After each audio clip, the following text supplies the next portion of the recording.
On the eve of the Six-Day War, in June 1967, more than 200,000 Arab troops and 1,000 tanks were positioned near Israel's borders, threatening to destroy the Jewish state. During the war, Israel pushed back the armies of Egypt, Jordan, and Syria, and captured territory that had been used to attack and threaten Israel.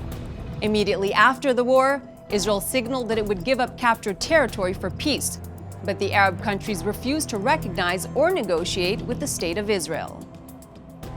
5 months after the Six-Day War, the United Nations passed Resolution 242, calling on Israel to withdraw from captured territories without specifying how much, while also calling on its neighbors to end aggression against Israel and to recognize its right to live in peace within secure and recognized boundaries.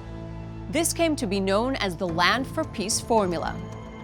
Israel was willing to part with newly captured territories in the Sinai, the Gaza Strip, the Golan Heights, and even the West Bank, despite its historical significance for the Jewish people, in return for peace. Again, the Arab states refused to negotiate peace. However, 12 years later, following another unsuccessful war launched by Arab states, and after many rounds of diplomacy, Egyptian President Anwar Sadat signed a peace treaty with Israel. In return for peace, Israel withdrew from the Sinai Peninsula, nearly 90% of the area it captured in the Six-Day War.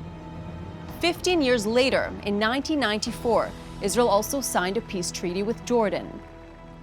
For the Arabs who live in the West Bank and Gaza, the last 50 years have been difficult. While there has never been a Palestinian state, the dream of achieving one has only grown during this time. However, for decades following the Six-Day War, Palestinian leaders rejected living alongside Israel. They believed that all of the land from the Jordan River to the Mediterranean Sea, which includes all of Israel, belonged to them. Hopes soared during the 1990s when the Oslo peace process seemed to offer a negotiated path to a Palestinian state and peace with Israel. Some important progress was made by setting up an elected government for Palestinians, the Palestinian Authority, that governs daily life for most Palestinians to this day. The Oslo process led to the Camp David summit in 2000, where Israel offered the Palestinian Authority a two-state solution. Had the Palestinians accepted this proposal, a Palestinian state would have been created in the West Bank and Gaza, with eastern Jerusalem as its capital.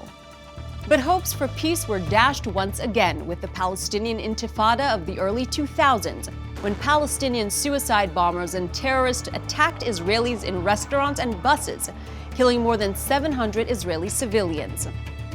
In 2005, in another attempt to end the violence and foster peace, Israel unilaterally withdrew all Israeli forces and Jewish communities from the Gaza Strip. This involved uprooting some 8,000 Jews from their homes, an operation that was very difficult for many Israelis. But less than 2 years later, the terrorist group Hamas took over the Gaza Strip in a military coup and has since fired more than 12,000 rockets and mortars at Israeli communities. This experience has discouraged most Israelis from wanting to make further unilateral withdrawals. In response to these terrorist attacks, Israel has taken steps to protect its citizens with security barriers, checkpoints, arrests, and other measures that have decreased attacks. Israelis are aware that these have come at a cost for the vast majority of Palestinians who are not involved in terrorism. There is an ongoing debate in Israel about the best way to protect human rights and stop terrorism. Today, most Israelis say they prefer a solution of two states for two peoples. For the sake of real peace, most are willing to take very difficult steps, such as turning over control of most of the West Bank to the Palestinians and ending what some refer to as the occupation.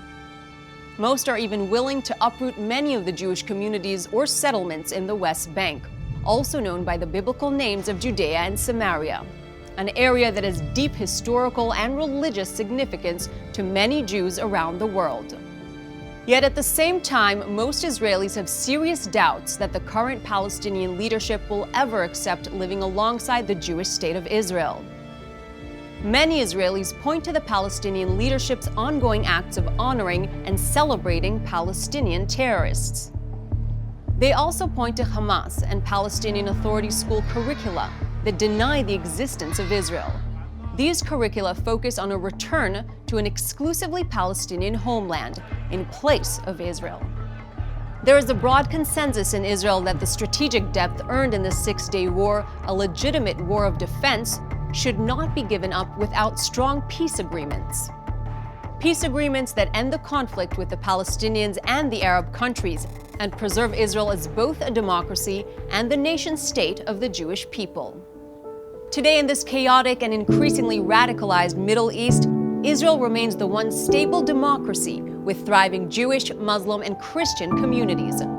Israelis take pride in their vibrant and diverse culture, their passion for repairing and improving the world, their many accomplishments in the areas of medicine, science, technology, and the arts, and most of all, their role in carrying forward the 3,000-year-old heritage of the Jewish people.